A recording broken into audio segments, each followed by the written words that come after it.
Welcome to the Deep Dive. We grab a stack of sources, pull out the key insights just for you. Today, we're getting into something, well, fascinating, definitely, but maybe a bit uncomfortable too. Manipulation. The art of it, maybe? Or perhaps just the psychology behind it?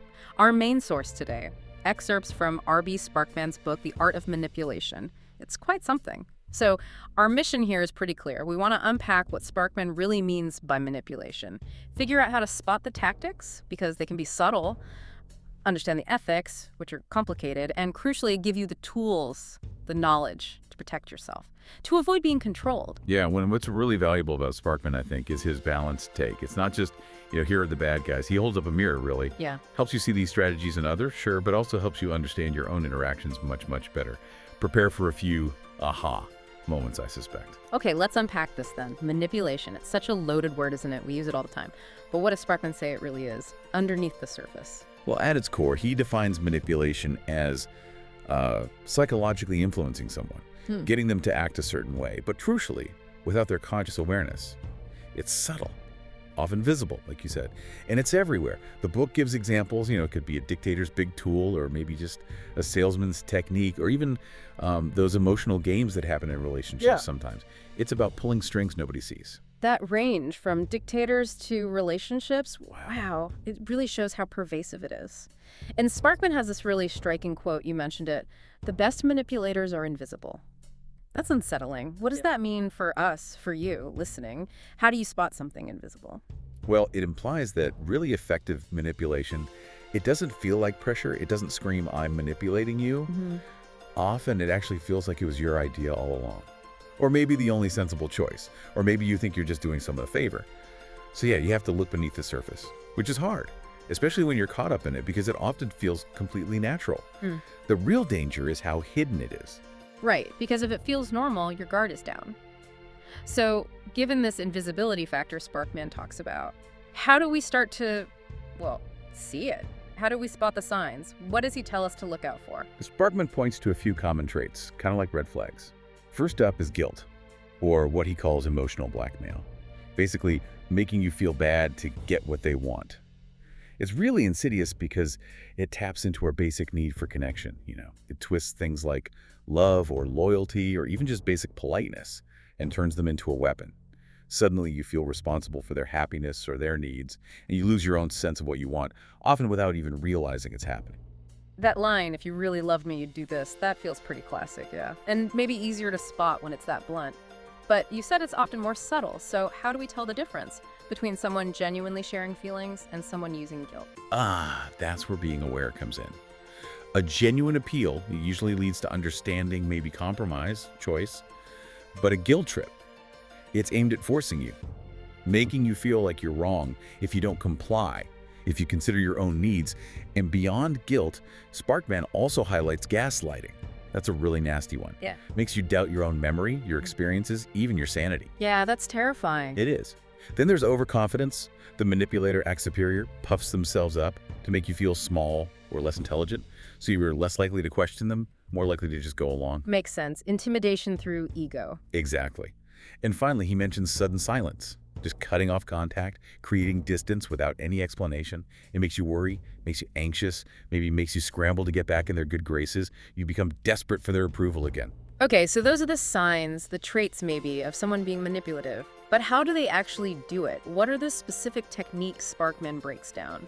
Right, the mechanics of it. He outlines several, but 4 really stand out. First, the foot in the door technique. You start small.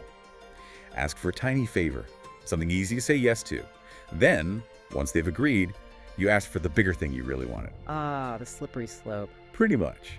Yeah. Our brains like consistency. Once we say yes once, it's harder to say no the next time. Then there's mirroring. This is where the manipulator subtly copies the other person. Their posture, maybe their way of speaking, gestures. It builds rapport, like subconsciously. So it makes you feel connected to them without even realizing why. Exactly. You feel like, oh, this person gets me, and your defenses just drop. It's very effective. Oh, okay. What else? Then you've got the scarcity principle. This plays on our fear of missing out, basically. The idea that what's rare is more valuable. Think limited time offers, only 2 left, that kind of thing. But it applies to people too. Someone making themselves seem really busy or exclusive or hard to get hold of, it can increase their perceived value, make you want their attention more. Huh. I can think of examples of that. We all can, probably. And sometimes it's genuine, but sometimes it's a tactic. Finally, fear and reward. This is the classic carrot and stick, but often much more psychological. Subtle threats of disapproval, or hints of withdrawal, combined with praise or affection when you comply. They use both fear and reward to shape your behavior. Just understanding these techniques, seeing them laid out, can really change how you view interactions. You start noticing the little pushes and pulls. It really does. And you see how common some of these are, especially in advertising or even politics, which leads to this big ethical question Sparkman tackles. Is manipulation always bad? Because it sure feels like it should be. That's such a key question, and Sparkman's answer is, well, nuanced. He uses this great analogy. Manipulation is like fire. It can burn or it can cook your food. Okay, so it's a tool. And tools can be used for good or bad. Precisely. It's not the act itself that's inherently evil. It's about the intention behind it and the impact it has. Think about it. If a leader uses influence subtly to motivate their team towards a really positive shared goal, or if you gently guide a friend away from making a truly terrible decision for their own good. You might use similar psychological principles, but the intent is helpful. Exactly. In those cases, you could argue it's a form of leadership or care. But when the intent is selfish, to exploit someone, control them, harm them for your own gain, then it becomes that psychological weapon we fear. So it really boils down to the why and the what happens next, not just the tactic itself. That distinction feels really important, intent and impact. So knowing all this, the signs, the techniques, the ethics, how do you actually protect yourself? What's the shield Sparkman offers us? He gives 5 main defense strategies, really practical stuff. First, just awareness. Simply knowing these techniques exist, being able to name them when you see them happening, that alone is huge. It takes away some of their power. Knowledge is power, literally here. Absolutely. Second, setting boundaries. Learning to say no, and just as importantly, not feeling guilty about saying no. Remembering that your time, your energy, your decisions, they're yours. You don't have to say yes. That takes practice, saying no without guilt. It really does. Third, trusting your gut feeling, your intuition. If a situation or a person just feels off, even if you can't quite explain why, pay attention to that. Step back. That feeling is often your subconscious picking up on those subtle cues. Don't ignore the internal alarm bell. Right. Fourth, asking for proof, especially if someone relies heavily on guilt or making big claims to sway you. Don't just accept it. Ask for evidence. Challenge them, politely perhaps, but firmly. Why do you say that? What makes you think that? Make them back it up. Okay. And fifth, observing patterns, not just emotion. Try to step back from how you feel in the moment, the guilt, the fear, the flattery. And look at the bigger picture. Is this person always making you feel guilty? Is there a consistent pattern to their behavior? Looking at the pattern reveals the strategy, not just the immediate emotional reaction. These are really solid steps, practical things you can actually do. It feels empowering, actually. It gives you a sense of clarity. Now, Sparkman throws out this really provocative statement towards the end. He says, either you manipulate or you are manipulated. Whew. That sounds pretty bleak. Does he really mean we all have to become manipulators to survive?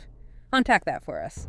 Yeah, it sounds stark, doesn't it? Like a really harsh choice. But Sparkman clarifies it.